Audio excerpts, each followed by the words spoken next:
ಶ್ರೀ ಗಣಪತಿ ಶಾರದಾ ಗುರುಭ್ಯೋ ನಮಃ. ಉತ್ತರಂ ಯತ್ ಸಮುದ್ರಸ್ಯ ಹಿಮಾದ್ರೇಶ್ಚೈವ ದಕ್ಷಿಣಂ ವರ್ಷಂ ತದ್ಭಾರತಂ ನಾಮ ಭಾರತೀಯತ್ರ ಸಂತತಿ.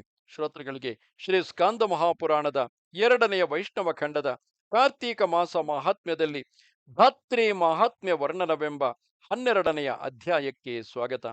ಶೌನಕನು ಹೇಳುತ್ತಾನೆ, ಎಲೈ ಮುನಿಯೇ, ಕಾರ್ತೀಕ ಮಾಸದ ಮಹಾತ್ಮ್ಯವು ಮಹಾಪುಣ್ಯ ಫಲವನ್ನು ಕೊಡುವಂತಹದು. ಧಾತ್ರಿ ಅಂದರೆ ನೆಲ್ಲಿಯು ಯಾವಾಗ ಹುಟ್ಟಿತು, ಅದು ಖ್ಯಾತಿಯನ್ನು ಪಡೆದುದೆಂತು, ಯಾವುದರಿಂದ ಅದು ಪವಿತ್ರವಾಯಿತು, ಯಾವುದರಿಂದ ಪಾಪನಾಶಕವಾಯಿತು, ಯಾರಿಂದ ಅಮರ್ಧಕಿಯಾಗಿ ಮಾಡಲ್ಪಟ್ಟಿತು, ಈ ಸಂಗತಿಗಳನ್ನು ವಿಸ್ತಾರವಾಗಿ ತಿಳಿಸು. ಸೂತನು ಹೇಳುತ್ತಾನೆ, ಎಲೈ ದ್ವಿಜಶ್ರೇಷ್ಠನೇ, ಇದು ಹೇಗೆ ಪುಣ್ಯಪ್ರದವಾಯಿತು ಎಂಬುದನ್ನು ಹೇಳುತ್ತೇನೆ ಕೇಳು. ಕಾರ್ತೀಕ ಶುಕ್ಲ ಚತುರ್ದಶಿಯ ದಿನ ಧಾತ್ರಿ ಪೂಜೆಯನ್ನು ಆಚರಿಸಬೇಕು. ಅಮರ್ಧಕಿ ಮಹಾವೃಕ್ಷವು ಸರ್ವ ಪಾಪಗಳನ್ನು ನಾಶಗೊಳಿಸುವಂತಹದು. ವೈಕುಂಠ ನಾಮಕವಾದ ಚತುರ್ದಶಿಯಲ್ಲಿ ನರನು ಧಾತ್ರಿ ವೃಕ್ಷದ ನೆರಳಿಗೆ ಹೋಗಿ ಅಲ್ಲಿ ರಾಧೆಯಿಂದೊಡಗೂಡಿದ ದೇವೇಶನಾದ ಹರಿಯನ್ನು ಪೂಜಿಸಬೇಕು. ಬಳಿಕ ಅದಕ್ಕೆ 108 ಪ್ರದಕ್ಷಿಣೆಗಳನ್ನು ಮಾಡಬೇಕು. ಚಿನ್ನ ಬೆಳ್ಳಿಯಿಂದ ಮಾಡಿದ ಫಲಗಳಿಂದಾಗಲಿ, ಆಮಲಕ ಅಂದರೆ ನೆಲ್ಲಿ ಫಲಗಳಿಂದಾಗಲಿ ಒಂದೊಂದು ಪ್ರದಕ್ಷಿಣೆಗೆ ಒಂದೊಂದು ಫಲದಂತೆ ಹಾಕುತ್ತಾ 108 ಪ್ರದಕ್ಷಿಣೆಗಳನ್ನು ಮಾಡಬೇಕು. ಸಾಷ್ಟಾಂಗವಾಗಿ ನಮಸ್ಕಾರ ಮಾಡಿ ಪರಮೇಶ್ವರನನ್ನು ಪ್ರಾರ್ಥಿಸಿಕೊಳ್ಳಬೇಕು. ಧಾತ್ರಿಯ ನೆರಳಿನಲ್ಲಿ ಕುಳಿತು ಕಥೆಯನ್ನು ಕೇಳಬೇಕು. ಬಳಿಕ ಬ್ರಾಹ್ಮಣರಿಗೆ ಭೋಜನ ಮಾಡಿಸಿ ಯಥಾಶಕ್ತಿ ದಕ್ಷಿಣೆಯನ್ನು ಕೊಡಬೇಕು. ಬ್ರಾಹ್ಮಣರು ಸಂತುಷ್ಟರಾದರೆ ಹರಿಯು ಸಂತುಷ್ಟನಾಗಿ ಮೋಕ್ಷದಾಯಕನಾಗುತ್ತಾನೆ. ಈ ವಿಷಯಕ್ಕೆ ಸಂಬಂಧಿಸಿ ಪುಣ್ಯ ಫಲವನ್ನುಂಟು ಮಾಡುವಂತಹ ಈ ಕಥೆಯನ್ನು ನಿನಗೆ ಹೇಳುತ್ತೇನೆ. ಆಮರ್ತಿಕಿ ಫಲದ ಮಹಿಮೆಯನ್ನು ವರ್ಣಿಸಲು ಬ್ರಹ್ಮನು ಶಕ್ತನಲ್ಲವು. ಪೂರ್ವದಲ್ಲಿ ಎಲ್ಲೆಲ್ಲೂ ಸಮುದ್ರವೊಂದೇ ಆಗಿ ಸ್ಥಾವರ ಜಂಗಮಗಳೆಲ್ಲ ನಷ್ಟವಾಗಿರಲಾಗಿ, ದೇವಾಸುರರ ಸಮೂಹಗಳೆಲ್ಲ ನಷ್ಟವಾಗಿ, ಉರಗ ರಾಕ್ಷಸರು ನಾಶ ಹೊಂದಿದಂದು ಸನಾತನನು ಪರಮಾತ್ಮನು ಆದ ದೇವಾದಿದೇವೇಶ್ವರನಾದ ಬ್ರಹ್ಮನು ಪರಮಾವ್ಯಯವಾದ ಪರಬ್ರಹ್ಮ ಸ್ವರೂಪವನ್ನು ಕುರಿತು ಜಪಿಸುತ್ತಿದ್ದನು. ಇಂತು ಜಪಿಸುತ್ತಿದ್ದ ಅವನ ಮುಂದೆ ಪರಬ್ರಹ್ಮ ವಸ್ತುವು ಅಂದರೆ ವೇದವು ಶ್ವಾಸರೂಪವಾಗಿ ಹೊರಹೊಮ್ಮಿತು. ಅದನ್ನು ನೋಡಿದ ಕೂಡಲೇ ಬ್ರಹ್ಮನ ಕಣ್ಣುಗಳಲ್ಲಿ ನೀರು ಬಂದಿತು. ಪ್ರೇಮದಿಂದುಕ್ಕಿದ ಆ ಅಶ್ರು ಬಿಂದುವು ಭೂಮಿಯ ಮೇಲೆ ಬಿದ್ದಿತು. ಆ ಬಿಂದುವಿನಿಂದ ಮಹತ್ತಾದ ಈ ಧಾತ್ರಿ ವೃಕ್ಷವು ಹುಟ್ಟಿತು. ಶಾಖೆ ಪ್ರಶಾಖೆಗಳಿಂದ ಬಹುದೊಡ್ಡದಾಗಿ ಫಲಭಾರದಿಂದ ಬಗ್ಗಿ ಸರ್ವ ವೃಕ್ಷಗಳಿಗೂ ಆದಿ ವೃಕ್ಷವೆಂದು ಅದು ಹೆಸರಾಯಿತು. ಎಲೈ ವಿಪ್ರರೇ, ಬ್ರಹ್ಮನು ಅದನ್ನು ಮೊದಲು ಸೃಷ್ಟಿಸಿದನು. ಅನಂತರವೇ ದೇವತೆಗಳು, ದಾನವರು, ಗಂಧರ್ವರು, ಯಕ್ಷರು, ರಾಕ್ಷಸರು, ಪನ್ನಗರು ಇವರೇ ಮೊದಲಾದವರನ್ನು, ಆಮೇಲೆ ಪ್ರಜೆಗಳನ್ನು ಸೃಷ್ಟಿ ಮಾಡಿದನು. ಹಾಗೆಯೇ ಭಗವಂತನಾದ ಆ ಬ್ರಹ್ಮದೇವನು ಅಮಲರಾದ ಮನುಷ್ಯರನ್ನು ಸೃಷ್ಟಿಸಿದನು. ಆ ದೇವತೆಗಳೆಲ್ಲರೂ ಹರಿಪ್ರಿಯವಾದ ಧಾತ್ರಿ ವೃಕ್ಷವು ಎಲ್ಲಿದ್ದಿತೋ ಅಲ್ಲಿಗೆ ಬಂದರು. ಮಹಾಭಾಗರಾದ ಅವರು ಆ ವೃಕ್ಷವನ್ನು ನೋಡಿ ಪರಮ ವಿಸ್ಮಯವನ್ನು ಹೊಂದಿದರು. ಮತ್ತೆ ಮತ್ತೆ ಯೋಚಿಸಿದರು, ಇದು ಯಾವ ವೃಕ್ಷವೆಂದು ತಿಳಿಯಲಾರೆವು ಎಂದುಕೊಂಡರು. ಹೀಗೆ ಅವರು ಚಿಂತಿಸುತ್ತಿರಲಾಗಿ ಅವರಿಗೆ ಅಶರೀರವಾಣಿಯು ಹೀಗೆ ಕೇಳಿತು, ಇದು ಅಮರ್ಧಿಕೆ ಎಂಬ ವೃಕ್ಷವು. ಇದು ವಿಷ್ಣು ಪ್ರಿಯವಾದುದು, ಅದರಿಂದಲೇ ಶ್ರೇಷ್ಠವಾದುದು. ಇದರ ಸ್ಮರಣ ಮಾತ್ರದಿಂದಲೇ ಗೋದಾನದಿಂದ ಉಂಟಾದ ಫಲವನ್ನು ಪಡೆಯಲಾಗುವುದು. ದರ್ಶನದಿಂದ 2ರಷ್ಟು ಫಲವುಂಟು, ಭಕ್ಷಣದಿಂದ 3ರಷ್ಟು ಫಲವು ದೊರೆಯುವುದು.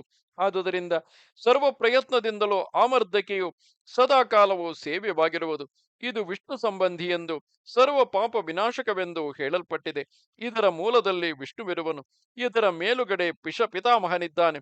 ಸ್ಕಂದ ಅಂದರೆ ಬುಡದಲ್ಲಿ ಭಗವಾನ್ ರುದ್ರ ಪರಮೇಶನಿದ್ದಾನೆ.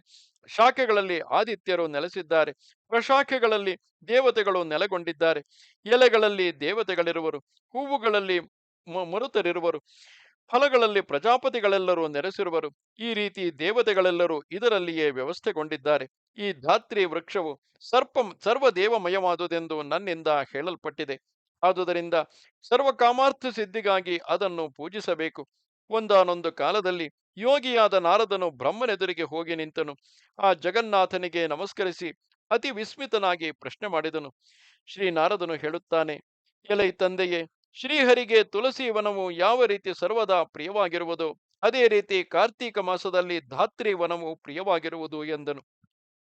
ಬ್ರಹ್ಮನು ಹೇಳುತ್ತಾನೆ, ಕಾರ್ತೀಕ ಮಾಸದಲ್ಲಿ ಧಾತ್ರಿ ವನದಲ್ಲಿ ಶ್ರೀಹರಿಗೆ ಪೂಜೆಯನ್ನು, ಧಾತ್ರಿಯ ನೆರಳಿನಲ್ಲಿ ಭೋಜನವನ್ನು ಯಾವ ಮಾನವನು ಮಾಡುವನೋ ಅವನ ಪಾಪಗಳೆಲ್ಲವೂ ನಾಶವಾಗುತ್ತವೆ. ಸೂರ್ಯನು ತುಲಾರಾಶಿಯಲ್ಲಿ ಇರಲಾಗಿ ಕಾರ್ತೀಕದಲ್ಲಿ ತೀರ್ಥಗಳು, ಮುನಿಗಳು, ಎಲ್ಲ ಯಜ್ಞಗಳು ನಿತ್ಯವೂ ಧಾತ್ರಿಯನ್ನೇ ಆಶ್ರಯಿಸಿ ನೆಲೆಸಿರುತ್ತವೆ. ಮಾನವನು ಧಾತ್ರಿಯ ನೆರಳಿನಲ್ಲಿ ಏನಾದರೂ ಸ್ವಲ್ಪವಾದ ಪುಣ್ಯವನ್ನೇ ಮಾಡಿದರೂ ಅದು ಕೋಟಿ ಪಾಲು ಹೆಚ್ಚಾಗುವುದು. ಈ ವಿಷಯದಲ್ಲಿ ತರ್ಕ ಮಾಡಬೇಕಾದುದೇ ಇಲ್ಲವು. ಈ ಸಂಬಂಧದಲ್ಲಿ ಪುರಾತನವಾದ ಈ ಇತಿಹಾಸವನ್ನು ಉದಾಹರಿಸುತ್ತಾರೆ. ಎಲೈ ದ್ವಿಜೋತ್ತಮನೇ, ಅಯೋಧ್ಯ ನಗರದಲ್ಲಿ ಒಬ್ಬನೊಬ್ಬ ವೈಶ್ಯನಿದ್ದನು. ಅದೃಷ್ಟವಶದಿಂದ ಅವನು ಹೆಂಡತಿ ಮಕ್ಕಳನ್ನು ಕಳೆದುಕೊಂಡುದು ಅಲ್ಲದೆ ದಾರಿದ್ರ್ಯದಿಂದಲೂ ಪೀಡಿತನಾಗಿದ್ದನು. ನಾರದ, ಅವನು ಭಿಕ್ಷೆ ಮಾಡಿ ಉದರಾಗ್ನಿಯನ್ನು ಶಮನಗೊಳಿಸುತ್ತಿದ್ದನು. ಒಂದಾನೊಂದು ದಿನ ಆ ವೈಶ್ಯನು ಹಸಿವಿನಿಂದ ಪೀಡಿತನಾಗಿ ಭಿಕ್ಷೆ ಬೇಡಿದನು. ಭಿಕ್ಷದಿಂದ ದೊರೆತ ಕಡಲೆಯನ್ನು ತೆಗೆದುಕೊಂಡು ಅವನು ನೆಲ್ಲಿಯ ಮರದ ನೆರಳಿಗೆ ಹೋದನು. ಆಗ ಕಾರ್ತೀಕ ಮಾಸವಾಗಿದ್ದಿತು. ಅಲ್ಲಿಯೇ ಅವನು ಆ ಕಡಲೆಯನ್ನು ತಿಂದನು. ಆ ಕಡಲೆ ಕಾಳುಗಳಲ್ಲಿ ಕೆಲವನ್ನು ಹಸಿವಿನಿಂದ ಸಂಕಟಪಡುತ್ತಿದ್ದ ಹಕ್ಕಿಗೆ ಹಾಕಿದನು. ಆ ಪುಣ್ಯದ ಪ್ರಭಾವದಿಂದ ಅವನು ಮುಂದಣ ಜನ್ಮದಲ್ಲಿ ಭೂಮಿಯಲ್ಲಿ ಧನಿಕನಾದ ರಾಜನಾದನು. ಆದುದರಿಂದ ಸರ್ವಕಾಮಾರ್ಥಗಳು ಸಿದ್ಧಿಸುವುದಕ್ಕಾಗಿ ಯಾವಾಗಲೂ ಕಾರ್ತೀಕ ಮಾಸದಲ್ಲಿ ದಾನ ಮಾಡಬೇಕು. ಅಯ್ಯ, ಧಾತ್ರಿ ವನದಲ್ಲಿ ಕಾರ್ತೀಕ ಮಾಸದಲ್ಲಿ ಧಾತ್ರಿ ವನದ ನೆರಳನ್ನು ಸೇವಿಸಿ ಹರಿಯ ಕಥೆಯನ್ನು ಯಾವನು ಕೇಳುತ್ತಾನೆಯೋ ಅವನು ದ್ವಿಜಪುತ್ರನಂತೆ ಪಾಪಗಳಿಂದ ಬಿಡುಗಡೆ ಹೊಂದುತ್ತಾನೆ. ಈ ಮಾತನ್ನು ಕೇಳಿ ನಾರದನು, ಎಲೈ ಬ್ರಹ್ಮನೇ, ಆ ದ್ವಿಜಪುತ್ರನು ಯಾರು? ಅವನು ಹಿಂದೆ ಏನು ಪಾಪ ಮಾಡಿದನು? ಅವನಿಗೆ ಹೇಗೆ ಮುಕ್ತಿಯಾಯಿತು? ಇದನ್ನು ವಿಸ್ತಾರವಾಗಿ ಹೇಳು ಎಂದನು. ಬ್ರಹ್ಮನು ಹೇಳುತ್ತಾನೆ, ಪೂರ್ವದಲ್ಲಿ ಕಾವೇರಿಯ ಉತ್ತರ ದಡದಲ್ಲಿ ವೇದಾಂಗ ಪಾರಂಗತನಾದ ದೇವಶರ್ಮನೆಂದು ವಿಖ್ಯಾತನಾದ ಒಬ್ಬನೊಬ್ಬ ಬ್ರಾಹ್ಮಣನಿದ್ದನು. ಅವನ ಮಗನು ದುರಾಚಾರಿಯಾಗಿದ್ದನು. ಆ ಮಗನಿಗೆ ಅವನ ತಂದೆಯು ಹಿತವಚನವನ್ನು ಹೇಳಿದನು. ಈಗ ಹರಿಗೆ ಪ್ರಿಯವಾದ ಕಾರ್ತೀಕ ಮಾಸವು ನಡೆಯುತ್ತಿದೆ. ಈ ಕಾರ್ತೀಕದಲ್ಲಿ ಸ್ನಾನವನ್ನು, ದಾನವನ್ನು, ವ್ರತಗಳನ್ನು, ನಿಯಮಗಳನ್ನು ನಡೆಸು. ಎಲೈ ಮಗನೇ, ಹರಿಗೆ ತುಳಸಿ ಪತ್ರ ಮತ್ತು ಪುಷ್ಪಗಳಿಂದ ಪೂಜೆ ಮಾಡು. ವಿಧ ವಿಧವಾದ ದೀಪಗಳನ್ನು ದಾನ ಮಾಡು. ನಮಸ್ಕಾರ ಪ್ರದಕ್ಷಿಣೆಗಳನ್ನು ಮಾಡು. ತಂದೆಯ ಈ ಮಾತುಗಳನ್ನು ಕೇಳಿ ಮಗನಿಗೆ ಕ್ರೋಧವು ಕೆರಳಿತು. ಆ ದುಷ್ಟನು ಕೋಪದಿಂದ ತುಟಿಗಳು ನಡುಗುತ್ತಿರಲು ತಂದೆಯನ್ನು ಬೈಯುತ್ತಾ ಹೀಗೆ ಉತ್ತರ ಕೊಟ್ಟನು. ಪುತ್ರನು ಹೇಳುತ್ತಾನೆ, ಅಪ್ಪ, ನಾನು ಕಾರ್ತೀಕದಲ್ಲಿ ಪುಣ್ಯ ಸಂಗ್ರಹ ಮಾಡುವುದಿಲ್ಲ. ಹೀಗೆಂದ ಮಗನ ಮಾತನ್ನು ಕೇಳಿ ಕೋಪಗೊಂಡು ಆ ಬ್ರಾಹ್ಮಣನು ಮಗನನ್ನು ಕುರಿತು, ಎಲಾ ದುರ್ಬುದ್ಧಿಯೇ, ನೀನು ವನದಲ್ಲಿ ಪರದ ಪೊಟರೆಯಲ್ಲಿ ಇಲಿಯಾಗಿ ಹೋಗು ಎಂದು ಬಿಟ್ಟನು. ಈ ರೀತಿಯ ಶಾಪ ಭಯದಿಂದ ಬೆದರಿ ಆ ಪುತ್ರನು ತಂದೆಯನ್ನು ನಮಸ್ಕರಿಸಿ ಅವನನ್ನು, ದುಷ್ಟ ಜನ್ಮದಲ್ಲಿ ಹುಟ್ಟಿದ ನನಗೆ ಹೇಗೆ ಮುಕ್ತಿಯಾಗುವುದು? ಎಲೈ ಗುರುವೆ, ಅದನ್ನು ನನಗೆ ತಿಳಿಸು ಎಂದು ಪ್ರಾರ್ಥಿಸಿಕೊಂಡನು. ಹೀಗೆ ಆ ದುಷ್ಟಪುತ್ರನು ಅನುಗ್ರಹವನ್ನು ಬೇಡಲು ಆ ಬ್ರಾಹ್ಮಣನು ಪಾಪ ಪರಿಹಾರಕ್ಕೆ ಉಪಾಯವನ್ನು ಈ ರೀತಿಯಾಗಿ ತಿಳಿಸಿದನು. ವತ್ಸ, ಯಾವಾಗ ಹರಿವಲ್ಲಭವಾದ ಕಾರ್ತೀಕ ವ್ರತದ ಮಹಾತ್ಮ್ಯವನ್ನು ಶ್ರವಣ ಮಾಡುವೆಯೋ ಆಗ ಆ ಕಥಾಶ್ರವಣದಿಂದ ನಿನಗೆ ಮುಕ್ತಿಯುಂಟಾಗುತ್ತದೆ. ತಂದೆಯು ಅವನಿಗೆ ಹಾಗೆ ಹೇಳಿದ ತತ್ಕ್ಷಣವೇ ಅವನು ಇಲಿಯಾದನು. ಬಹು ವರ್ಷ ಸಹಸ್ರಗಳ ಕಾಲ ಅವನು ಇಲಿಯಾಗಿಯೇ ವನವೃಕ್ಷದ ಪಟರೆಯೊಂದರಲ್ಲಿ ವಾಸಿಸುತ್ತಿದ್ದನು. ಒಂದಾನೊಂದು ದಿನ ಕಾರ್ತೀಕ ಮಾಸದಲ್ಲಿ ವಿಶ್ವಾಮಿತ್ರನು ಶಿಷ್ಯರಿಂದೊಡಗೂಡಿ ಅಲ್ಲಿಗೆ ಬಂದು ನದಿಯಲ್ಲಿ ಸ್ನಾನ ಮಾಡಿ ಹರಿಯನ್ನರ್ಚಿಸಿ ನೆಲ್ಲಿಯ ಮರದ ನೆರಳನ್ನು ಆಶ್ರಯಿಸಿದನು. ಆತನು ಕಾರ್ತೀಕ ಮಾಸದ ಮಹಾತ್ಮ್ಯವನ್ನು ಶಿಷ್ಯರಿಗೆ ತಿಳಿಯ ಹೇಳುತ್ತಿದ್ದನು. ಆಗ ಯಾವನೋ ಒಬ್ಬ ದುರಾಚಾರಿಯಾದ ಬೇಡನು ಬೇಟೆಯಾಡುತ್ತಿರುವಾಗ ಋಷಿ ಸಮೂಹವನ್ನು ಕಂಡು ಅವರನ್ನು ಕೊಲ್ಲ ಬಯಸಿ ಅಲ್ಲಿಗೆ ಬಂದನು. ಅವರ ದರ್ಶನ ಮಾತ್ರದಿಂದಲೇ ಅವನು ಸಮೃದ್ಧಿಯುಳ್ಳವನಾದನು. ಆಗ ಅವನು ಆ ದ್ವಿಜರಿಗೆ ನಮಸ್ಕಾರ ಮಾಡಿ, ತಾವು ಇಲ್ಲಿ ಏನು ಮಾಡುತ್ತಿದ್ದೀರಿ ಎಂದು ಕೇಳಿದನು. ಅವನು ಹೀಗೆನ್ನಲಾಗಿ ವಿಪ್ರೇಂದ್ರನಾದ ವಿಶ್ವಾಮಿತ್ರನು ಅವನನ್ನು ಕುರಿತು ಹೇಳುತ್ತಾನೆ. ಸರ್ವ ಮಾಸಗಳಲ್ಲಿಯೂ ಕಾರ್ತೀಕವು ಶ್ರೇಷ್ಠವೆಂದು ಹೇಳಲ್ಪಡುತ್ತದೆ. ಆ ಮಾಸದಲ್ಲಿ ಮಾಡಿದ ಕರ್ಮವು ಆಲದ ಬೀಜದ ಹಾಗೆ ವೃದ್ಧಿ ಹೊಂದುತ್ತದೆ. ಕಾರ್ತೀಕ ಮಾಸದಲ್ಲಿ ಮಾಡಿದ ಸ್ನಾನ, ದಾನ, ಪೂಜೆ, ಬ್ರಾಹ್ಮಣ ಭೋಜನ ಇವುಗಳೆಲ್ಲವೂ ಅಕ್ಷಯ ಫಲದಾಯಕವಾಗುವವು. ಈ ರೀತಿ ವ್ಯಾಧನನ್ನು ಉದ್ದೇಶಿಸಿ ಋಷಿಯು ವಿವರಿಸಿದ ಧರ್ಮವನ್ನು ಆಲಿಸಿ ಆ ದ್ವಿಜನು ಮೂಷಕ ದೇಹವನ್ನು ತೊರೆದು ಕೂಡಲೇ ದಿವ್ಯ ದೇಹವನ್ನು ಧರಿಸಿದವನಾದನು. ಬಳಿಕ ಅವನು ವಿಶ್ವಾಮಿತ್ರನಿಗೆ ಪ್ರಣಾಮ ಮಾಡಿ ತನ್ನ ವೃತ್ತಾಂತವನ್ನೆಲ್ಲ ತಿಳಿಸಿ ಆ ಋಷಿಯ ಅನುಜ್ಞೆಯನ್ನು ಪಡೆದು ವಿಮಾನವನ್ನೇರಿ ಸ್ವರ್ಗಕ್ಕೆ ನಡೆದನು. ಅದನ್ನು ಕಂಡ ಆ ಗಾಧಿಪುತ್ರನು ವಿಸ್ಮಿತನಾದನು. ಬೇಡನಂತೂ ಬಹಳ ಅಚ್ಚರಿಗೊಂಡನು. ಬಳಿಕ ಅವನು ಕಾರ್ತೀಕ ವ್ರತವನ್ನು ಮಾಡಿ ಹರಿಮಂದಿರವನ್ನು ಸೇರಿದನು. ಆದುದರಿಂದ ಸರ್ವ ಪ್ರಯತ್ನದಿಂದಲೂ ಕಾರ್ತೀಕ ಮಾಸದಲ್ಲಿ ಕೇಶವನೆದುರಿಗೆ ನೆಲ್ಲಿಯ ನೆರಳನ್ನಾಶ್ರಯಿಸಿ ಕಥಾಶ್ರವಣವನ್ನು ಮಾಡಬೇಕು. ಕಾರ್ತೀಕ ವ್ರತದ ಕಥೆಯನ್ನು ಕೇಳಿ ಮೂಷಕವು ಕೂಡ ಆ ದುರ್ಜನ್ಮದಿಂದ ಬಿಡುಗಡೆಯನ್ನು ಹೊಂದಿತು. ಈ ಕಥೆಯನ್ನು ಯಾವನು ಕೇಳುತ್ತಾನೆಯೋ ಅಥವಾ ಇತರರಿಗೆ ಕೇಳಿಸುತ್ತಾನೆಯೋ ಅವನು ಮುಕ್ತಿ ಭಾಗಿಯಾಗುತ್ತಾನೆ. ಇದರಲ್ಲಿ ಸಂಶಯವಿಲ್ಲವು. ಎಲೈ ವಿಪ್ರನೆ, ಕಾರ್ತೀಕದಲ್ಲಿ ಧಾತ್ರಿಯ ನೆರಳನ್ನು ಆಶ್ರಯಿಸಿ ವನಭೋಜನವನ್ನು ಮಾಡಬೇಕು. ಮೊದಲು ಕಾಡಿನಲ್ಲಿರುವ ನೀರಿನಲ್ಲಿ ಸ್ನಾನ ಮಾಡಿ ನಿತ್ಯ ಕರ್ಮಗಳನ್ನು ಮಾಡಿಕೊಂಡು ಆ ಬಳಿಕ ಮಾಧವನನ್ನು ಪೂಜಿಸಬೇಕು. ಧಾತ್ರಿ ಛಾಯೆಯನ್ನು ಆಶ್ರಯಿಸಿ ಹರಿಯಲ್ಲಿ ಭಕ್ತಿಯುಳ್ಳವನಾಗಿ ಮಾಸ ಮಹಾತ್ಮ್ಯವನ್ನು ಪ್ರಶಂಸಿಸುವ ದಿವ್ಯ ಕಥೆಯನ್ನು ಕೇಳಬೇಕು. ಆಮೇಲೆ ಬ್ರಹ್ಮಜ್ಞಾನಿಗಳಾದ ಬ್ರಾಹ್ಮಣರಿಗೆ ಭಕ್ತಿಯಿಂದ ಭೋಜನ ಮಾಡಿಸಬೇಕು. ವಿಪ್ರೇಂದ್ರ, ಅನಂತರ ತಾನು ಹರಿಯನ್ನು ಸ್ಮರಿಸುತ್ತಾ ಭೋಜನ ಮಾಡಬೇಕು. ಎಲೈ ವಿಪ್ರನೆ, ಹರಿಗೆ ಮೆಚ್ಚಾದ ಕಾರ್ತೀಕ ಮಾಸದಲ್ಲಿ ಹೀಗೆ ವ್ರತ ಮಾಡಿದಲ್ಲಿ ಅವನ ಯಾವ ಪಾಪವು ನಾಶವಾಗುವುದು ಎಂಬುದನ್ನು ಸಾವಧಾನವಾಗಿ ಲಾಲಿಸು. ಹರಿಗೆ ಅರ್ಪಿಸದೆ ಮಾಡಿದ ಭೋಗದಿಂದಲೂ, ಭೋಜನ ಮಾಡಿದ ಭೋಜನ ಸಮಯದಲ್ಲಿ ಸೂರ್ಯ ದರ್ಶನದಿಂದಲೂ, ರಜಸ್ಸುಲೆಯ ಮಾತುಗಳನ್ನು ಆಲಿಸುವುದರಿಂದಲೂ, ಮತ್ತೊಬ್ಬರನ್ನು ಸ್ಪರ್ಶಿಸುವುದರಿಂದಲೂ, ಅಲ್ಲದೆ ನಿಷಿದ್ಧ ಭೋಜನದಿಂದಲೂ, ಅನ್ನವನ್ನು ದೂಷಿಸುವುದರಿಂದಲೂ, ಹರಿಪ್ರಿಯನಾದ ಹರಿಪ್ರಿಯವಾದ ಪುಣ್ಯ ಕಾಲದಲ್ಲಿ ಶುದ್ಧವಾಗಿದ್ದರೂ ಅನ್ನವನ್ನು ತ್ಯಾಗ ಮಾಡುವುದರಿಂದಲೂ ಸಂಘಟಿತವಾದ ಪಾಪವೆಲ್ಲವೂ ನಾಶವಾಗುತ್ತದೆ. ಇದು ಸತ್ಯವು. ಆದುದರಿಂದ ಸರ್ವ ಪ್ರಯತ್ನದಿಂದಲೂ ಧಾತ್ರಿ ಛಾಯೆಯಲ್ಲಿ, ಅಂದರೆ ನೆಲ್ಲಿಯ ಮರದ ಕೆಳಗೆ ಭೋಜನ ಮಾಡಬೇಕು. ಕಾರ್ತೀಕ ಮಾಸದಲ್ಲಿ ಯಾವ ವಿಪ್ರನು ಧಾತ್ರಿ ಮಾಲೆಯನ್ನು ಅಂತೆಯೇ ತುಳಸಿ ಮಾಲೆಯನ್ನು ಧರಿಸುತ್ತಾನೆಯೋ ಅವನಿಗೆ ಅನಂತ ಪುಣ್ಯ ಉಂಟಾಗುವುದು. ನೆಲ್ಲಿಯ ನೆರಳಿನಲ್ಲಿ ಯಾವ ಮನುಷ್ಯನು ದೀಪಮಾಲೆಯನ್ನು ಅರ್ಪಿಸುವನೋ ಅವನ ಪುಣ್ಯವು ಅನಂತವಾಗುವುದು. ರಾಧಾ ದಾಮೋದರರನ್ನು ವಿಶೇಷವಾಗಿ ತುಳಸಿ ಮೂಲದಲ್ಲಿ ಪೂಜಿಸಬೇಕು. ತುಳಸಿ ಇಲ್ಲವಾದಲ್ಲಿ ನೆಲ್ಲಿಯ ಮರದ ಬುಡದಲ್ಲಿಯಾದರೂ ಸ್ಥಾಪಿಸಿ ಪೂಜೆ ಮಾಡಬೇಕು. ಕಾರ್ತೀಕ ಮಾಸದಲ್ಲಿ ಧಾತ್ರಿ ವೃಕ್ಷದ ನೆರಳಿನಲ್ಲಿ ಯಾವನು ಒಮ್ಮೆಯೇ ಆದರೂ ಭೋಜನವನ್ನು ಮಾಡಿರುವನೋ, ಯಾವನು ದಂಪತಿಗಳಿಗೆ ಭೋಜನವನ್ನು ನೀಡಿರುವನೋ ಅವನು ಅನ್ನದೋಷದಿಂದ ವಿಮೋಚನೆ ಹೊಂದುತ್ತಾನೆ. ಕಾರ್ತೀಕ ಮಾಸವೆಲ್ಲ ಸಂಪೂರ್ಣವಾಗಿ ಯಾವನು ಶುಭವಾದ ಆಮಲಕವನ್ನು ಪೂಜಿಸಿ ರಾಧಾ ದಾಮೋದರರ ಪ್ರೀತಿಗಾಗಿ ದಂಪತಿಗಳಿಗೆ ಭೋಜನ ಮಾಡಿಸಿ ಬಳಿಕ ತಾನು ಭೋಜನ ಮಾಡುವನೋ ಅವನ ಸಂಪತ್ತು ಕ್ಷಯವನ್ನೈದುವುದೇ ಇಲ್ಲವು. ಎಲೈ ಮುನಿಯೇ, ಲೋಕದಲ್ಲಿ ವಿಷ್ಣು ಭಕ್ತನಾದ ಯಾವ ಮಾನವನು ಧಾತ್ರಿ ಫಲವನ್ನು ಧರಿಸುವನೋ ಅವನು ದೇವತೆಗಳಿಗೆ ಪ್ರಿಯನಾಗುತ್ತಾನೆ. ಹಾಗಿರುವಲ್ಲಿ ಅಂತಹವನು ಮನುಷ್ಯರಿಗೆ ಪ್ರಿಯನಾಗುವನು ಎಂಬುದನ್ನು ಹೇಳುವುದೇಕೆ? ಧಾತ್ರಿ ಫಲವನ್ನು ಅಂಗಗಳಿಗೆ ಲೇಪಿಸಿಕೊಂಡವನು, ಧಾತ್ರಿ ಫಲದಿಂದ ಕೂಡಿದವನು, ಧಾತ್ರಿ ಫಲವನ್ನು ಆಹಾರವಾಗಿ ಉಪಭೋಗಿಸುವವನು ಆದ ನರನು ನಾರಾಯಣನೇ ಆಗುತ್ತಾನೆ. ಯಾವನು ನಿತ್ಯವೂ ಕೈ ಬೊಗಸೆಯಲ್ಲಿ ಧಾತ್ರಿ ಫಲಗಳನ್ನು ಹಿಡಿದಿರುತ್ತಾನೆಯೋ ಅವನಿಗೆ ದೇವದೇವನಾದ ನಾರಾಯಣನು ಇಷ್ಟವಾದ ವರವನ್ನು ಕೊಡುತ್ತಾನೆ. ಸಂಪತ್ತನ್ನು ಬಯಸುವ ನರನು ಸರ್ವದಾ ಆಮಲಕಗಳಿಂದ ಸ್ನಾನ ಮಾಡಬೇಕು. ಆಮಲಕಗಳಿಂದ ವಿಷ್ಣುವು ಸಂತುಷ್ಟನಾಗುತ್ತಾನೆ. ಶ್ರೀಹರಿಯು ಏಕಾದಶಿಯಲ್ಲಿ ಆಮಲಕ ಸ್ನಾನದಿಂದ ವಿಶೇಷವಾಗಿ ಸಂತೋಷ ಹೊಂದುತ್ತಾನೆ. ನವಮಿಯಲ್ಲಿಯೂ, ಅಮಾವಾಸ್ಯೆಯಲ್ಲಿಯೂ, ಸಪ್ತಮಿಯಲ್ಲಿಯೂ, ಸಂಕ್ರಾಂತಿಯಲ್ಲಿಯೂ, ಭಾನುವಾರಗಳಲ್ಲಿಯೂ, ಚಂದ್ರ ಸೂರ್ಯ ಗ್ರಹಣಗಳ ಕಾಲಗಳಲ್ಲಿಯೂ ಆಮಲಕ ಸ್ನಾನವನ್ನು ತ್ಯಜಿಸಬೇಕು. ಯಾವನು ಧಾತ್ರಿಯ ನೆರಳಿನಲ್ಲಿ ಪಿಂಡ ಪ್ರದಾನ ಮಾಡುವನೋ ಅವನ ಪಿತೃಗಳು ಮಾಧವನ ಪ್ರಸಾದದಿಂದ ಮುಕ್ತಿಯನ್ನು ಪಡೆಯುತ್ತಾರೆ. ಶಿರಸ್ಸಿನಲ್ಲಿಯೂ, ಕೈಯಲ್ಲಿಯೂ, ಮುಖ, ತೋಳು, ಕಂಠ ಈ ಎಡೆಗಳಲ್ಲಿಯೂ ಯಾವ ನರನು ಧಾತ್ರಿ ಫಲವನ್ನು ಧರಿಸಿ ಧಾತ್ರಿ ಫಲಗಳಿಂದಲೇ ವಿಭೂಷಿತನಾಗಿರುವನೋ ಆ ನರನ ಕಂಠದಲ್ಲಿ ಎಲ್ಲಿಯವರೆಗೆ ಧಾತ್ರಿ ಮಾಲೆಯು ಹೊರಳಾಡುವುದೋ ಅಲ್ಲಿಯವರೆಗೂ ಅವನ ಶರೀರದಲ್ಲಿ ಕೇಶವನು ಪ್ರೀತಿಯಿಂದ ವಾಸವಾಗಿರುತ್ತಾನೆ. ಧಾತ್ರಿ ಫಲ, ತುಳಸಿ, ದ್ವಾರಕೆಯಲ್ಲುಂಟಾದ ಮೃತ್ತಿಕೆ ಈ ಮೂರು ಯಾವನ ಮನೆಯಲ್ಲಿವೆಯೋ ಅವನ ಜೀವನವೇ ಸಫಲವಾದುದು. ಕಲಿಯುಗದಲ್ಲಿ ಮನುಷ್ಯನು ಎಷ್ಟು ದಿನ ಧಾತ್ರಿ ಮಾಲೆಯನ್ನು ಧರಿಸಿರುವನೋ ಅವನಿಗೆ ಅಷ್ಟು ಸಹಸ್ರ ಯುಗಗಳವರೆಗೆ ವೈಕುಂಠದಲ್ಲಿ ವಸತಿಯುಂಟಾಗುವುದು. ಯಾವನು ಧಾತ್ರಿ ಮತ್ತು ತುಳಸಿ ಈ ಎರಡರಿಂದಲೂ ಮಾಡಿದ ಎರಡು ಮಾಲೆಗಳನ್ನು ಕತ್ತಿನಲ್ಲಿ ಧರಿಸುವನೋ ಅವನು ಕಲ್ಪ ಕೋಟಿ ಕಾಲ ಸ್ವರ್ಗದಲ್ಲಿ ವಾಸ ಮಾಡುತ್ತಾನೆ. ಯಾವನು ದ್ವಾದಶಿಯ ದಿನ ಧಾತ್ರಿ ವೃಕ್ಷದ ನೆರಳಿಗೆ ಹೋಗಿ ಶ್ರೀಹರಿಯನ್ನು ಪೂಜಿಸುತ್ತಾನೆಯೋ, ಯಾವನು ಅಲ್ಲಿಯೇ ಬ್ರಾಹ್ಮಣರಿಗೆ ಸೂಪ ಭಕ್ಷ್ಯ ಮೊದಲಾದವನ್ನು ಭೋಜನ ಮಾಡಿಸುತ್ತಾನೆಯೋ, ತಾನೂ ಕೂಡ ಅಲ್ಲಿಯೇ ಊಟ ಮಾಡುತ್ತಾನೆಯೋ ಅವನಿಗೆ ನೂರಾರು ಕಲ್ಪ ಕೋಟಿ ಶತಗಳುರುಳಿದರೂ ಪುನರಾವೃತ್ತಿ ಇರುವುದಿಲ್ಲ, ಮೋಕ್ಷವೇ ದೊರಕುತ್ತದೆ. ತುಳಸಿಯ ಮತ್ತು ಧಾತ್ರಿಯ ಫಲಗಳಿಂದಲೂ ಪತ್ರಗಳಿಂದಲೂ ಶ್ರೀಹರಿಯನ್ನು ಪೂಜಿಸಬೇಕು.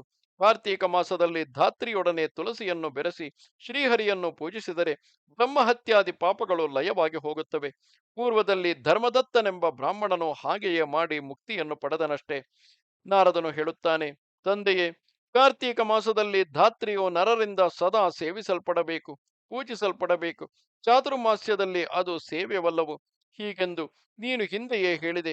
ಆದುದರಿಂದ ಎಲ್ಲವನ್ನು ನಿಶೇಷವಾಗಿ ನನಗೆ ವಿವರಿಸಬೇಕು. ಬ್ರಹ್ಮನು ಹೇಳುತ್ತಾನೆ, ಎಲೆ ವಿಪ್ರಋಷಿಯೇ, ಕಾರ್ತೀಕ ಮಾಸದಲ್ಲಿ ಶುಕ್ಲ ಪಕ್ಷ ದಶಮಿಯು ಶುಭಕರವಾದುದು. ಆ ದಿನದಿಂದ ಮೊದಲಾಗಿ ದೇವ ಪಿತೃಕರ್ಮಗಳೆರಡರಲ್ಲಿಯೂ ಅದು ಸೇವ್ಯವೆನಿಸುವುದು. ದಶಮಿಯಿಂದ ಆರಂಭಿಸಿ ಅದರ ಪತ್ರಗಳಿಂದಲೂ ಫಲಗಳಿಂದಲೂ ಮಧುಸೂದನನನ್ನು ಯಾವ ನರರು ಪೂಜಿಸುವರೋ ಅವರು ವೈಕುಂಠ ಲೋಕಕ್ಕೆ ಹೋಗುತ್ತಾರೆ. ಕಾರ್ತೀಕ ವ್ರತವು ಸಮಾಪ್ತಿಯಾದ ಮೇಲೆ ವನಭೋಜನವನ್ನು ಮಾಡಬೇಕು. ದಶಮಿಯಲ್ಲಿ ಅಥವಾ ದ್ವಾದಶಿಯಲ್ಲಿ ಅಥವಾ ಪೌರ್ಣಮಿಯಲ್ಲಿ ತಪ್ಪಿದರೆ ಪಂಚಮಿಯಲ್ಲಿ ವನಭೋಜನವನ್ನು ಆಚರಿಸಬೇಕು. ಸರ್ವ ಸಾಮಗ್ರಿಗಳನ್ನು ತೆಗೆದುಕೊಂಡು ವೃದ್ಧರಿಂದಲೂ ಬಾಲರಿಂದಲೂ ಕೊಡಗೂಡಿ ಧೀಮಂತನಾದವನು ಧಾತ್ರಿ ವೃಕ್ಷಗಳಿಂದ ಶೋಭಿಸುವ ವನವನ್ನು ಪ್ರವೇಶಿಸಬೇಕು. ಮಾವು, ಬಕ, ಅಶ್ವತ್ಥ, ಪಿಚುಮಂದ, ಕದಂಬ, ಆಲ, ಹುಣಿಸೆ ಈ ಮರಗಳಿಂದ ಸುತ್ತಮುತ್ತ ಪರಿಶೋಭಿಸುತ್ತಿರುವ ವನಕ್ಕೆ ಪ್ರವೇಶಿಸಬೇಕು. ಎಲೈ ಮಹಾಪ್ರಾಜ್ಞನೆ, ಅಲ್ಲಿಗೆ ಹೋಗಿ ಮೊದಲು ಪುಣ್ಯಾಹ ಮಾಡಬೇಕು. ಧಾತ್ರಿ ಮೂಲದಲ್ಲಿ ಪೂಜ್ಯವಾದ ವಾಸ್ತುಪೀಠವನ್ನು ನಿರ್ಮಿಸಬೇಕು. ಚತುರಶ್ರ ಪ್ರಕಾರ ಚತುರಶ್ರಾಕಾರವಾಗಿ ಒಂದು ಹಸ್ತದಷ್ಟು ಅಗಲವಾದ ಶುಭ ವೇದಿಕೆಯನ್ನು ನಿರ್ಮಿಸಬೇಕು. ಎಲೈ ಮಹಾಮತಿಯೇ, ಆ ಬಳಿಕ ವೇದಿಕೆಯ ಮೇಲೆ ದೇವೇಶನು ಕುಳಿತುಕೊಳ್ಳುವುದಕ್ಕಾಗಿ ಉಪವೇದಿಕೆಯನ್ನು ರಚಿಸಿ ಧಾತುಗಳಿಂದಲೂ ರಂಗವಲ್ಯಾದಿಗಳಿಂದಲೂ ಅದನ್ನು ಅಲಂಕರಿಸಬೇಕು. ಆ ವೇದಿಕೆಯ ಪಶ್ಚಿಮ ಭಾಗದಲ್ಲಿ ಕುಂಡ ಮಂಟಪವನ್ನು ನಿರ್ಮಿಸಬೇಕು. ಮೂರು ಮೇಖಲೆಗಳುಳ್ಳದ್ದಾಗಿ ಪಿಪ್ಪಲಿಯ ಮೇಲು ಹೊದಿಕೆಯುಳ್ಳದ್ದಾಗಿಯೂ ಒಂದು ಹಸ್ತ ಮಾತ್ರದಷ್ಟು ವಿಸ್ತಾರವಾಗಿಯೂ ಆ ಕುಂಡವನ್ನು ನಿರ್ಮಿಸಬೇಕು. ಆಮೇಲೆ ಸ್ನಾನ ಜಪಗಳನ್ನು ಮಾಡಿ ದೇವ ಪೂಜೆಯನ್ನೆಸಗಬೇಕು. ಅನಂತರ ಅಗ್ನಿ ಪ್ರತಿಷ್ಠೆಯನ್ನು ಮಾಡಿ ಯಥಾವಿಧಿಯಾಗಿ ಹೋಮ ಮಾಡಬೇಕು. ಪಾಯಸ, ತುಪ್ಪ, ಬೆಲ್ಲ, ಸೂಪ ಅಂದರೆ ತೊವ್ವೆ, ಮುತ್ತುಗದ ಸಮಿತ್ತು ಇವುಗಳಿಂದ ಹೋಮ ಮಾಡಬೇಕು. ಗ್ರಹಗಳಿಗೂ ವಾಸ್ತುದೇವತೆಗಳಿಗೂ ಪ್ರಯತ್ನಪೂರ್ವಕವಾಗಿ ಚರುವನ್ನು ಮಾಡಿ ಹೋಮ ಮಾಡಬೇಕು. ಧಾತ್ರಿ, ಶಾಂತಿ, ಕಾಂತಿ, ಮಾಯಾ, ಪ್ರಕೃತಿ, ವಿಷ್ಣು ಪತ್ನಿ, ಮಹಾಲಕ್ಷ್ಮಿ, ರಮಾ, ಮಾ, ಕಮಲ, ಇಂದಿರಾ, ಲೋಕಮಾತಾ, ಕಲ್ಯಾಣಿ, ಕಮಲ, ಸಾವಿತ್ರಿ, ಜಗದ್ಧಾತ್ರಿ, ಗಾಯತ್ರಿ, ಸುಧೃತಿ, ಅಂತಜ್ಞ, ವಿಶ್ವರೂಪ, ಸುಕೃಪ, ಅಬ್ಧಿಸಂಭವ ಇವು ಧಾತ್ರಿ ನಾಮಗಳು. ಪ್ರಧಾನ ದೇವತೆಗಳಿಂದ ರಕ್ಷಾ ಹೋಮವನ್ನು ಆರಂಭಿಸಬೇಕು. ಸಂಸೃಷ್ಟ ಎಂಬ ಮಂತ್ರದಿಂದಲೂ ಋಷಭಮ್ಮೆ ಎಂಬ ಮಂತ್ರದಿಂದಲೂ ಗೂಢಸೂಪಗಳಿಂದ ಕೂಡಿದ ಅಪೂಪವನ್ನು ಹವಿಯಾಗಿ ಹೋಮ ಮಾಡಬೇಕು. ಮೂಲ ಮಂತ್ರದಿಂದ ಪಾಯಸವನ್ನು 108 ಸಾರಿ ಹೋಮ ಮಾಡಿ ಆ ಬಳಿಕ ಗ್ರಹಾದಿ ದೇವತೆಗಳಿಗೆಲ್ಲ ಅವರವರಿಗೆ ಉಕ್ತವಾಗಿರುವಷ್ಟು ಸಂಖ್ಯೆಗೆ ಸರಿಯಾಗಿ ಹೋಮ ಮಾಡಬೇಕು. ಎಲೈ ಮಹಾಪ್ರಾಜ್ಞನೆ, ಧಾತ್ರಿ ಹೋಮದಲ್ಲಿಯೂ ರಕ್ಷಾ ಹೋಮದಲ್ಲಿಯೂ ಪಾಯಸವನ್ನು ಉಪಯೋಗಿಸಬೇಕು. ಬಳಿಕ ಶಿಷ್ಟಕೃತ್ ಹೋಮವನ್ನು ಮಾಡಿ ಬಲಿದಾನವನ್ನು ಆಚರಿಸಬೇಕು. ಇಂದ್ರಾದಿ ಲೋಕಪಾಲಕರನ್ನು ರಕ್ಷೆಯನ್ನು ಪ್ರಯತ್ನಪೂರ್ವಕವಾಗಿ ಪೂಜಿಸಬೇಕು. ಬಳಿಕ ಎಲ್ಲ ಕಡೆಯೂ ವೇದಿಕೆಗಳಿಂದ ಕೂಡಿರುವ ಧಾತ್ರಿ ವೃಕ್ಷಕ್ಕೆ ಗುಣಮಿಶ್ರಿತವಾದ ಸೂಪದಿಂದ ಬಲಿ ನಿವೇದನ ಮಾಡಬೇಕು. ದೇವಿ ಧಾತ್ರಿ, ನಿನಗೆ ನಮಸ್ಕಾರವು. ಕೆಲವು ಸರ್ವಮಂಗಲದಾಯಿನಿ, ಗುಣಸೂಪಗಳಿಂದ ಮಿಶ್ರಿತವಾಗಿರುವ ಉತ್ತಮವಾದ ಈ ಬಲಿಯನ್ನು ಸ್ವೀಕರಿಸು. ಮಹಾಪ್ರಾಜ್ಞರಾದ ಪುತ್ರರನ್ನು, ನನಗೆ ಶುಭಪ್ರದವಾದ ಯಶಸ್ಸನ್ನು ದಯಪಾಲಿಸು. ಪ್ರಜ್ಞೆಯನ್ನು, ಮೇಧೆಯನ್ನು, ಸೌಭಾಗ್ಯವನ್ನು, ವಿಷ್ಣು ಭಕ್ತಿಯನ್ನು ನನಗೆ ಅನುಗ್ರಹಿಸಿಕೊಡು. ನನಗೆ ನಿತ್ಯವೂ ನಿರೋಗವನ್ನುಂಟು ಮಾಡು. ನನ್ನನ್ನು ಸರ್ವದಾ ಪಾಪರಹಿತನನ್ನಾಗಿ ಮಾಡು. ದೇವಿ, ನನ್ನನ್ನು ವರ್ಚಸ್ವಿಯನ್ನಾಗಿ ಮಾಡು. ಹಾಗೆಯೇ ಧನವಂತನಾಗಿಯೂ ಮಾಡು. ಹೀಗೆಂದು ಆ ಧಾತ್ರಿ ದೇವಿಯನ್ನು ಪ್ರಾರ್ಥಿಸಿಕೊಳ್ಳಬೇಕು. ಬಳಿಕ ಪ್ರದಕ್ಷಿಣೆ ಮಾಡಿ ಬಲಿಯನ್ನು ಇಡಬೇಕು. ಬಲಿಪ್ರದಾನ ಕಾಲದಲ್ಲಿ ಯಾರು ಧಾತ್ರಿ ವೃಕ್ಷಕ್ಕೆ ಪ್ರದಕ್ಷಿಣೆ ಮಾಡುವರೋ ಅವರು ಪಿತೃ ಸಮೇತರಾಗಿ ವಿಷ್ಣುಲೋಕವನ್ನು ಹೊಂದುತ್ತಾರೆ. ಬಳಿಕ ಪೂರ್ಣಾಹುತಿಯನ್ನು ಮಾಡಿ ಹೋಮಶೇಷವನ್ನು ಸಮಾಪ್ತಿ ಮಾಡಬೇಕು. ಧಾತ್ರಿ ವೃಕ್ಷದ ಮೂಲದಲ್ಲಿರುವ ಮಂದಸ್ಮಿತನಾದ ರಮಾಪತಿಯನ್ನು ಯಾರು ಕಣ್ಣಾರೆ ನೋಡುವರೋ ಅವರು ವಿಷ್ಣು ಸಾಯುಜ್ಯವನ್ನು ಹೊಂದುತ್ತಾರೆ. ಆಮೇಲೆ ವೈಶ್ವದೇವವನ್ನು ಮಾಡಿ ವನದೇವತೆಗಳನ್ನು ಪೂಜಿಸಬೇಕು. ಬಳಿಕ ವಿಪ್ರರಿಗೆ ಗಂಧಾಕ್ಷತೆಗಳನ್ನಿತ್ತು ಬ್ರಾಹ್ಮಣರಿಗೆ ಭೋಜನವನ್ನು ಮಾಡಿಸಬೇಕು. ಆಮೇಲೆ ಬಂಧುಗಳೊಡಗೂಡಿ ತಾನು ಭೋಜನ ಮಾಡಬೇಕು. ಅನಂತರದಲ್ಲಿ ವೃದ್ಧರನ್ನು ಬಾಲಾದಿಗಳೊಡನೆ ಮನೆಗೆ ಕರೆದುಕೊಂಡು ಹೋಗಬೇಕು. ಬ್ರಹ್ಮಚಾರಿಯಾಗಿ ರಾತ್ರಿ ನೆಲದ ಮೇಲೆ ಮಲಗಬೇಕು. ಪಂಡಿತನಾದವನು ತಾನೇ ಸ್ವಂತವಾಗಿಯಾಗಲಿ ಗ್ರಾಮಸ್ಥರೊಡನೆ ಜೊತೆಗೂಡಿಯಾಗಲಿ ಸರ್ವ ಪಾಪ ವಿಮೋಚನೆಗಾಗಿ ಉತ್ತಮವಾದ ವನಭೋಜನವನ್ನು ಆಚರಿಸಬೇಕು. ಹೀಗೆ ಸಕಲ ಕರ್ಮವನ್ನು ಆಚರಿಸಿ ಅದನ್ನು ಶ್ರೀಕೃಷ್ಣನಿಗೆ ಸಮರ್ಪಿಸಬೇಕು. ಸಹಸ್ರ ಅಶ್ವಮೇಧಗಳಿಗೆ ಯಾವ ಫಲವೋ, 100 ರಾಜಸೂಯಗಳಿಗೆ ಯಾವ ಫಲವೋ ಆ ಫಲವು ವನಭೋಜನದಿಂದ ಉಂಟಾಗುತ್ತದೆ. ಎಲೈ ಮಹಾಭಾಗ, ಆದುದರಿಂದ ಧಾತ್ರಿಯು ಪವಿತ್ರವೂ ಪಾಪನಾಶಕವೂ ಆಗಿರುವುದು. ಈ ಧಾತ್ರಿಯೇ ನರರಿಗೆ ಧಾತ್ರಿ ಅಂದರೆ ದಾದಿಯಂತೆಯೇ ಕ್ರಿಯೆಗಳನ್ನು ಮಾಡುವುದು. ಈಗ ತನ್ನ ಪಯಃಪಾಪಾನದಿಂದ ಅಂದರೆ ಹಾಲು ಕುಡಿಯುವುದರಿಂದ ಆಯಸ್ಸನ್ನು ನೀಡುತ್ತದೆ. ಸ್ನಾನದಿಂದ ಧರ್ಮ ಸಂಚಯವನ್ನು, ಲಕ್ಷ್ಮಿ ನಾಶನವನ್ನು ಉಂಟು ಮಾಡುತ್ತದೆ. ಸ್ನಾನ ಮಾತ್ರದಿಂದಲೇ ಮುಕ್ತಿಯನ್ನು ಪಡೆಯಲಾಗುವುದು. ಧಾತ್ರಿ ಸ್ನಾನದ ಮಹತ್ವದಿಂದ ನರರಿಗೆ ವಿಘ್ನಗಳು ಹುಟ್ಟುವುದೇ ಇಲ್ಲವು. ಎಲೈ ವಿಪ್ರೇಂದ್ರನೇ, ಆದುದರಿಂದ ಪ್ರಯತ್ನಪೂರ್ವಕವಾಗಿ ಧಾತ್ರಿ ಸ್ನಾನವನ್ನು ಮಾಡು. ಅದರಿಂದ ನೀನು ದೇವತ್ವವನ್ನು ಪಡೆದು ಹರಿಧಾಮಕ್ಕೆ ಹೋಗುವೆ. ತೀರ್ಥದಲ್ಲಿಯೇ ಆಗಲಿ ಮನೆಯಲ್ಲೇ ಆಗಲಿ ಎಲ್ಲೆಲ್ಲಿ ಧಾತ್ರಿ ಸ್ನಾನವನ್ನು ಮಾಡಲಾಗುವುದೋ ಅಲ್ಲಲ್ಲಿ ಶ್ರೀಹರಿಯು ನೆಲೆಸಿರುತ್ತಾನೆ. ಎಲೈ ವಿಪ್ರಶ್ರೀಯೇ, ಧಾತ್ರಿ ಸ್ನಾನದಿಂದ ಯಾವನ ಕಲೇವರದ ಅಸ್ಥಿಗಳು ತೊಳೆಯಲ್ಪಡುವವೋ ಅವನು ಮತ್ತೆ ಗರ್ಭಗೃಹವನ್ನು ಪ್ರವೇಶಿಸುವುದಿಲ್ಲವೋ. ವಿಪ್ರೇಂದ್ರ, ಧಾತ್ರಿ ಜಲದಿಂದ ಯಾರ ಕೇಶಗಳು ತೊಳೆಯಲ್ಪಡುವವೋ ಆ ನರರು ಕಲಿಯ ಮಲವನ್ನು ನಾಶ ಮಾಡಿಕೊಂಡು ಕೇಶವನನ್ನು ಹೋಗಿ ಸೇರುವರು.